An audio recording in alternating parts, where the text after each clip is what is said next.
السلام علیکم دوستو، شادی کی تقریب میں ایک صاحب اپنے جاننے والے آدمی کے پاس جاتے ہیں اور پوچھتے ہیں کیا آپ نے مجھے پہچانا؟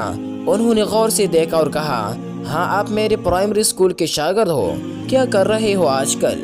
شاگرد نے جواب دیا کہ میں بھی آپ کی طرح اسکول ٹیچر ہوں اور ٹیچر بننے کی یہ خواہش مجھ میں آپ ہی کی وجہ سے پیدا ہوئی۔ استاد نے پوچھا وہ کیسے؟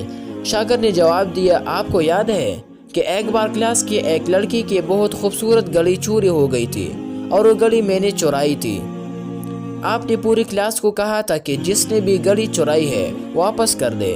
میں گھڑی واپس کرنا چاہتا تھا لیکن شرمندگی سے بچنے کے لیے یہ جرأت نہ کر سکا۔ آپ نے پوری کلاس کو دیوار کی طرف منہ کر کے آنکھ بند کر کے کھڑے ہونے کا حکم دیا اور سب کی جیبوں کی تلاشی لی اور میری جیب سے گھڑی نکال کر بھی میرا نام لیے بغیر وہ گھڑی اس کے مالک کو دے دی اور مجھے کبھی اس عمل پر شرمندہ نہ کیا۔